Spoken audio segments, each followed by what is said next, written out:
time. To some of us, it feels like it was just yesterday, but that's just how life goes. But here's, as I said before, yes, that's what I said before. And as I said before, if you remember his name and what he meant, that's enough. This is not a solemn time. This is not sad. These are happy thoughts, but I wanted to share them with you. And there were giants in those days. Patrick was one of them. There was a time when the world was dark. And SharePoint was something no one knew about. I know that seems very unlikely, but yes, go back about 18 years and no one knew what SharePoint was. And a handful of people that do would walk up to you and do, "Your SharePoint? Oh, isn't that huge?" I know, it's okay. And it was my job. I'm the very first SharePoint evangelist ever. It used to be Microsoft, the SharePoint team. It was my job to help evangelize SharePoint to technical audiences. It was not the easiest job in the world. It could have been someone else. They probably would have done a fine job. But it happened to be me.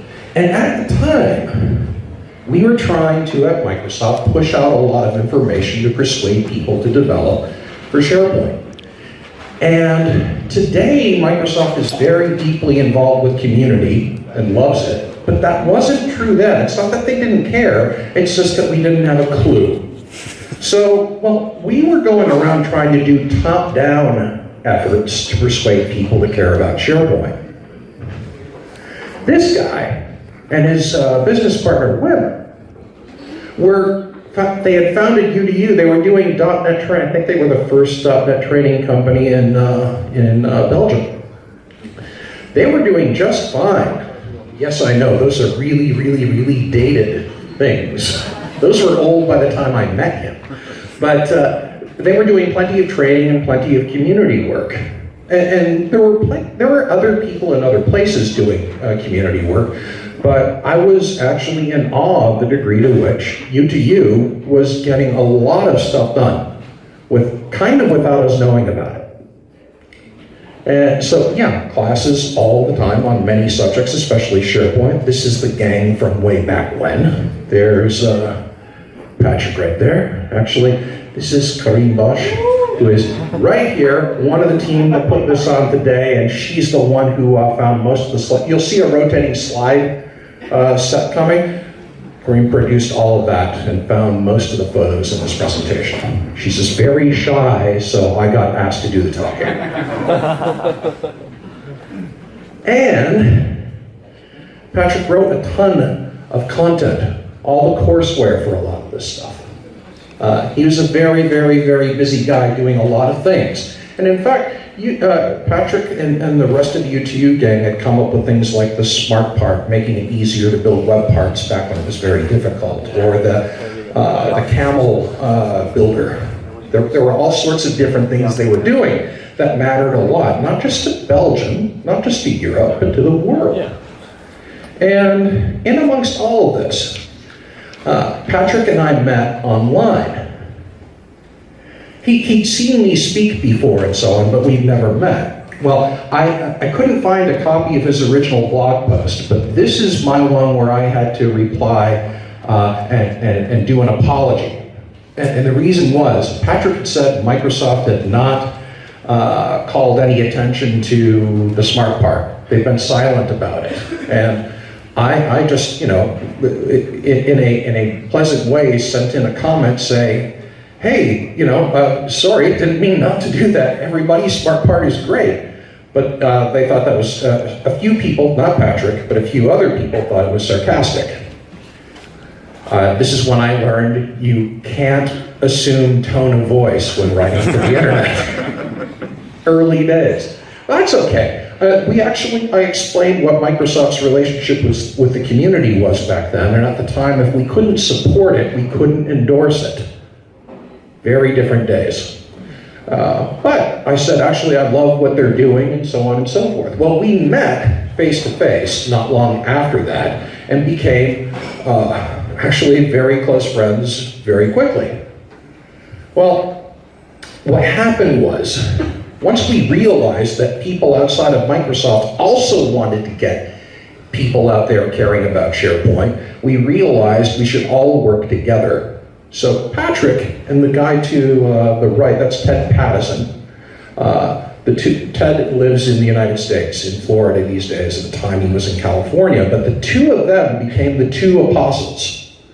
We hired them to create a lot of content and do a lot of training, because I could do plenty of things to say, hey, everybody care about developing on SharePoint. But there's only so much one person can do, and I don't have time to teach people how to develop on SharePoint. I can do examples, that's all I have bandwidth for. But we actually need to train a lot of people. And these guys know how to do training. So we got involved with them in a big, big way, starting in 2005. And this is Patrick doing a presentation. I believe this is in China. Here we have, I believe this is the Middle East. I'm not sure which country it is. There, I think that's Mexico. I'm not sure. And this is, I think this is TechEd North America, but I'm not certain. It doesn't matter, because he was everywhere. For a couple of years, we sent Patrick all over the globe.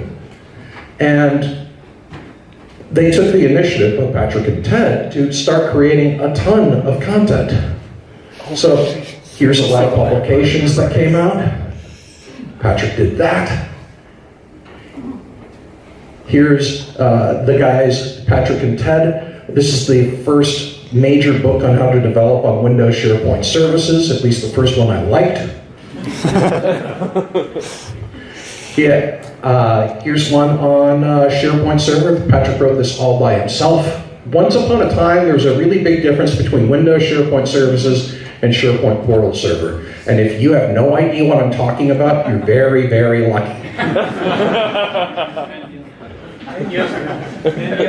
What a lot of people don't realize is that Patrick knew a lot of things about a lot of things, and he and Lars Bastrop actually wrote the definitive book at the time, and actually it still holds up pretty well about SharePoint Search.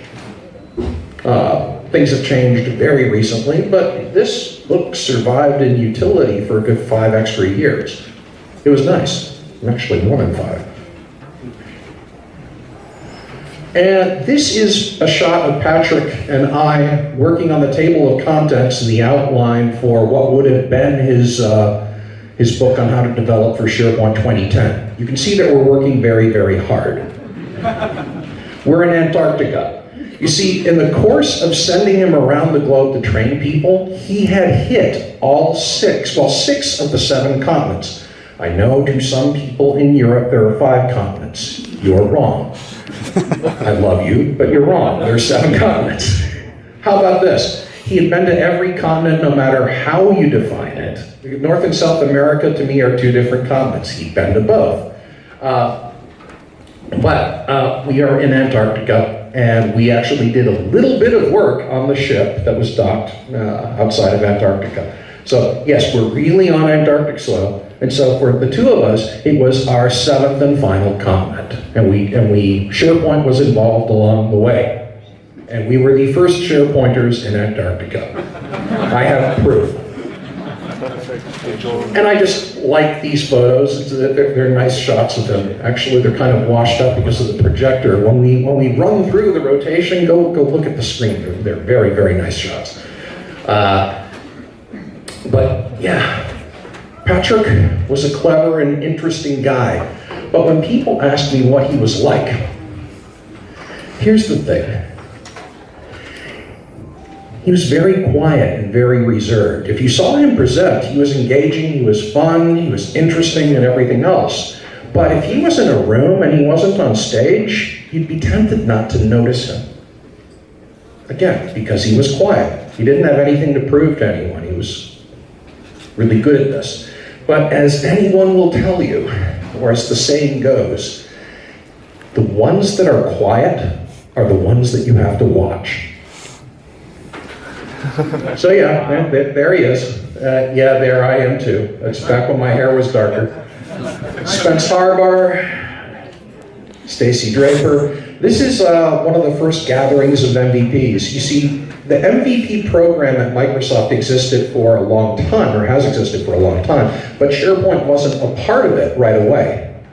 Patrick was one of the very first MVPs for SharePoint. I think certainly the first one in Belgium, maybe one of the first, I think maybe the first one in Europe. Maybe mistaken about that. It's not about keeping score. The point is, when there was an MVP program, Patrick was immediately an obvious choice to be one of the first ones to do it. So, very big deal to me. And again, interesting person when there was a reason to be interesting. Otherwise, he was quiet, and deceptively so. So here's a picture of us in Porto. That's not a strip club, it's just a bar. Get your mind slightly out of the gutter, people. Here's the deal. We're in a club. This is TechEd Europe. We're in Barcelona. We're at Porto Olímpico. And 5 minutes after this photo was taken, the woman on that pole is replaced by Patrick. And a gentleman from France named Renaud Conte. And the two of them proceed to dance, go-go dance for about 5 minutes. And I'm looking at this and drinking and laughing. Patrick looks down to me and says, "Welcome to Europe." It was a good time. He had a sense of humor. A very dry, very sarcastic, very amusing sense of humor, but a kind sense of humor. This is to somebody that missed a course. Sorry, you missed the training. For Martin Winzig, Patrick. The dude was all right. In fact, the sense of humor, as sarcastic as it could be, was very kind, pretty much all the time. I remember Patrick as an incredibly kind person. This is Patrick doing a training course for 2 people. Normally, if you're in the training business, a course with 2 people is a course you cancel. That's not what Patrick would do. Those 2 people wanted to learn something, were willing to pay for it, and he was going to go wherever he needed to go in order to get that done. In fact, I forget where this shot is taken, but Patrick spent so much time training that Lara, his youngest daughter, at one point, there was a thing in art class at school where you were supposed to draw a picture of your father going to work. Now, most people would do their father getting in a car. Some people would put their father getting on a train or a tram. And Lara put her father boarding a plane. Because Patrick covered a lot of ground. There's a lot of people throughout Europe and throughout the entire planet that have learned the things he taught them. And from them, they taught other people, and other people taught other people. And whether you know it or not, he probably touched your life. If he was somewhere training or doing something like that, making money, he would also stop and be very, very happy to lend his time to just about anything. So user group meetings, if he could, he would. And to prove that the man had good character, it's always a good idea to put dogs in a presentation somehow, because who doesn't love dogs, right? These are my dogs, or were my dogs. They're both gone now. Terrence and Philip. If you like South Park, that's how they were named. This is Patrick in my home. And Terrence and Philip were good boys, but they barked at anyone who came to the door, except for Patrick. He is the one person that they just walked up and nuzzled him and were sweet to him immediately. They could somehow tell this guy was okay. So, yeah, that made me very, very happy. This is Patrick and Linda and the girls in Bruges. The first time Patrick brought me to Brussels and showed me around. We did a little sightseeing and so on, and there are lots of photos of that, but this is my favorite photo from that time. There was a parade that day and everything, and basically, like I said, warm, kind, and generous, and very, very, very smart. This is the UTU gang at Walt Disney Studios. Basically, the guy was okay. This is the part I want to end with, though, which is, it wasn't enough for Patrick to contribute to the community. It wasn't enough for him to teach people stuff. He wasn't happy unless he was helping other people become really, really good at what they do. He was a fantastic mentor. He could pretty much teach anyone how to do anything. He was unable to teach me how the Belgian government worked, but he could teach just about anyone anything else. And so this is Karine with Patrick, presenting on stage. Now, what you don't know is that she is terrified, but he has calmed her enough so that she's able to do a fantastic job up on stage with him. That wouldn't be the last time they present together. This is Patrick and Jan Tielens, who will speak in just a few moments.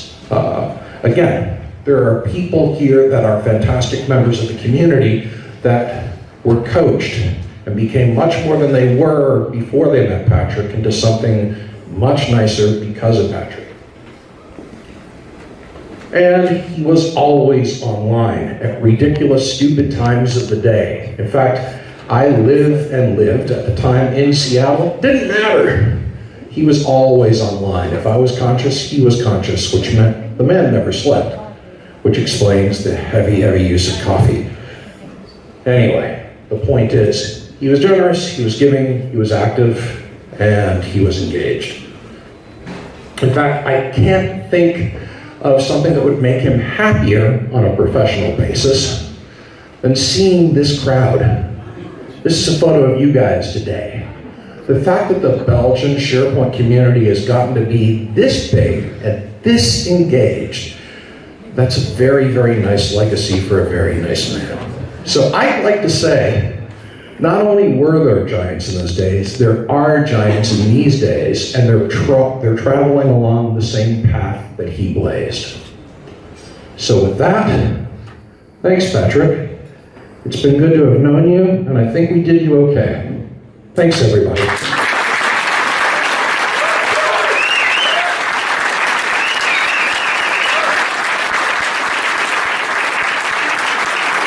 Jan Tielens, guess what? He had a recorded message to show here, but he showed up in person. Do you want to stand here while we play the recording, or would you prefer to talk yourself? I can talk. I think that would be fantastic. Everybody, Jan Tielens.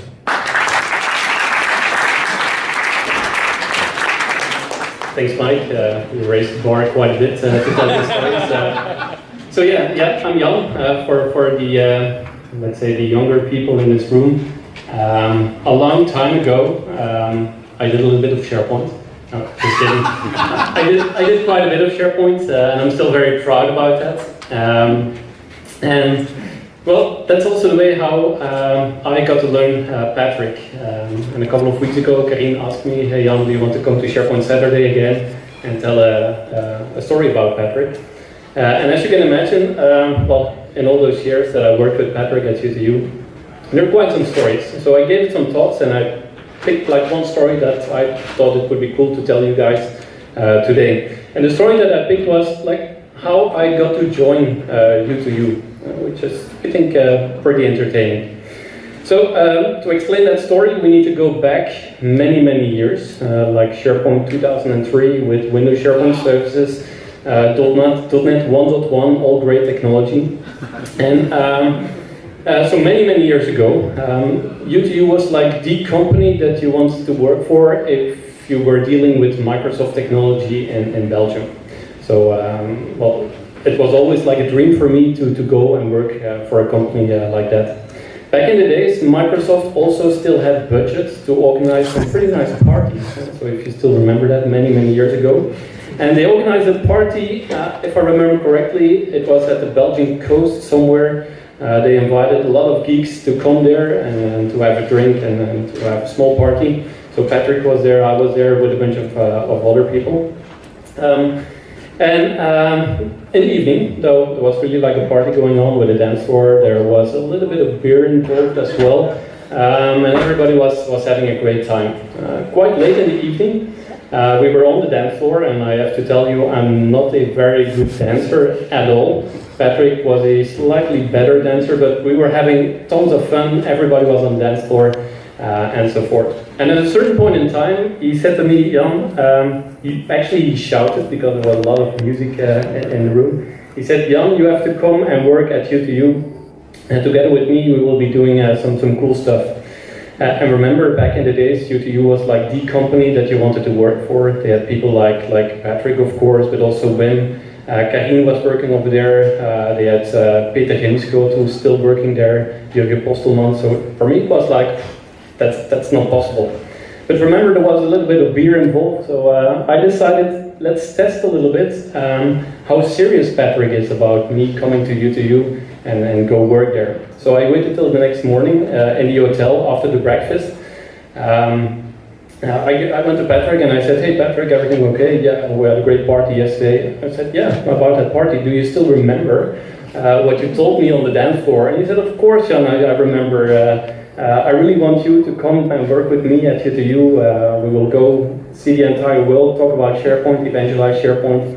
And I guess the rest is history. It took me like another 6 months to actually make the decision and then book an appointment with Wim and Patrick to talk about how a job at U2U could actually look like. But I still think, well, that's like a defining point in time in my career, and I'm pretty sure if it didn't happen, things would have been completely different. I wouldn't be doing what I'm doing right now, so it's still, well, something that I still feel that Patrick has contributed a lot to. So that was my story. I hope you enjoyed it. And I have great SharePoint afterwards, I guess. Let's have a beer over there.